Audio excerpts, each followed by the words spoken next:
Les amis, que vous avez jeudi, ça ne fait même pas une semaine, lors de mon dernier live, où j'exposais le cas de la petite divine. Et après ça, il y avait un autre cas. Je vous ai dit, c'était un autre cas là, c'était un jeune homme. C'était un jeune homme de 13, 15 ans comme ça. Hein, à qui quelqu'un lui faisait ça. Quelqu'un que les parents avaient hébergé, avaient pris comme ça. Donc, lui avait ouvert la porte. Il est venu prendre possession des lieux, détourner l'enfant de, je crois, de 13 ans dans la maison, le menacer que si jamais il tente d'ouvrir la bouche, il va. Donc, c'est comme ça qu'il l'abusait sans cesse. Ça fait même pas une semaine on parlait de ça. Et je vous ai dit que vous verrez, on reviendra encore dans les prochains jours. On reviendra encore ici avec un autre cas. Oui, le monsieur que vous voyez là, il a une trentaine d'années. Ça se passe à Douala, plus précisément à Niala. Eh, vraiment de Dieu. Ah, les pauvres enfants. Vous savez, chers parents, c'est à vous de veiller sur vos mounas. Gardez les yeux grandement ouverts sur vos mounas parce que apparemment l'État, je sais pas, je vais dire l'État parce que bon, la police c'est l'État. Je sais pas si c'est que l'État est débordé ou je sais vraiment pas.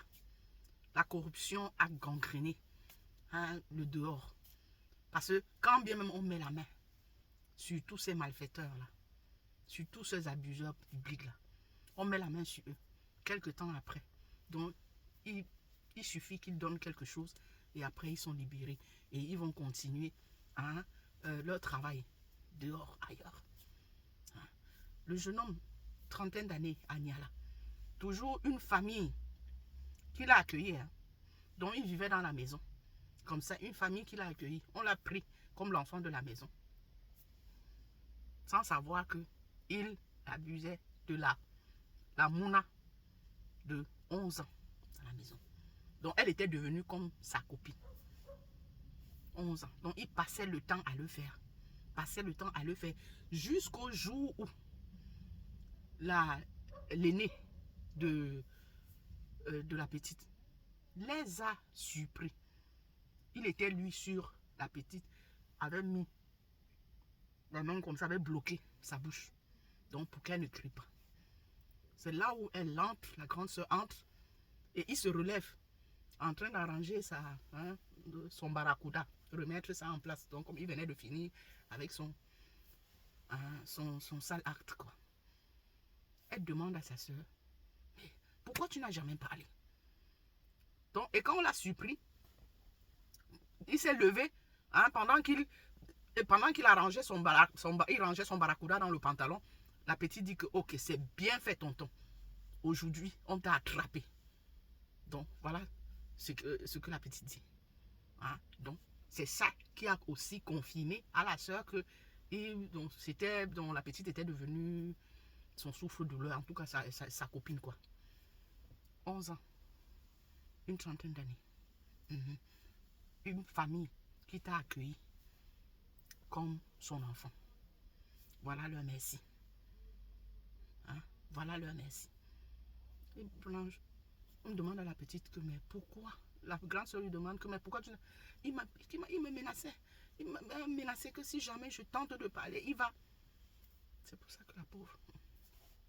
Les parents dépassés. Et ils remettent tout entre les mains de la famille du jeune homme veut l'arrangement à l'amiable. Ils ont dit nada. Pas d'arrangement à l'amiable. Ça va aller jusqu'où ça peut aller. Mais on connaît ces choses-là, non? Parce que sinon, ça ne continuerait pas. Ce ne serait pas exagéré comme ça. Peut-être qu'on entendrait parler, parce qu'il faut de tout pour faire un monde. Donc, pour dire que les abus là, ils seront toujours là. Mais combattre ça, à telle enseigne que ce ne soit plus exagéré. C'est tellement exagéré aujourd'hui au Cameroun. J'ai dit, c'est à croire que eux là, donc ils ont le libre arbitre, quoi. Donc, eux, on ne leur fait plus rien. Donc, ils connaissent déjà la formule. Ils vont là. On les prend, on les amène là. Il suffit qu'ils donnent le truc, un peu de dos et après on les libère. Donc, comme ils savent que c'est comme ça que chacun entre dans la danse. Eh oui. Sa famille a voulu un arrangement à l'ambiance. On dit que non, ça va aller jusqu'où ça. Les autres cas sont allés jusqu'où. Elle a même eu la chance qu'il n'a pas fini avec elle entre temps. Dieu merci. Hein? Les autres cas sont arrivés où? Ces messieurs-là, si vous allez, je vous ai présenté un autre cas ici, où exactement le monsieur qui faisait ça au jeune homme, là, hein, au jeune garçon de 13 ans, on l'a pris, on l'a amené au commissariat. Grande a été la surprise des parents du jeune enfant. Quand ils arrivent, il n'est plus là. Mais c'est ça. C'est à cause de ça. C'est simple comme bonjour. C'est à cause de ça que ça se multiplie. Nous voici, non. On parle de ça. On dénonce ce cas sinon. Demain après-demain, ce sera un autre cas. Eh oui. Rien n'est fait. Chers parents, c'est à vous de vous occuper, de veiller sur vous, Mouna. Parce que la police, là, ne vaut pas la peine. Ça ne vaut pas la peine. Et je crois que ce serait mieux, la justice populaire autant pour moi, j'y arrive. Parce que, force est de constater, quand on les prend, on les amène là-bas. Après, on les relaxe. Donc, c'est mieux dans la justice populaire. Sincèrement, quand on attrape hein, un comme celui-là, hein, des barbares, hein, des abuseurs comme ça, c'est mieux on finit une fois avec eux. Donc, on traite leur fuck off au quartier, sincèrement. C'est quoi à détruire les enfants des gens? C'est quoi? Hein? Il y a des femmes dehors versées. C'est sûr, les enfants, les petits monas des gens. Vous les détruisez. Vous connaissez les répercussions de tout ça là plus tard. Là.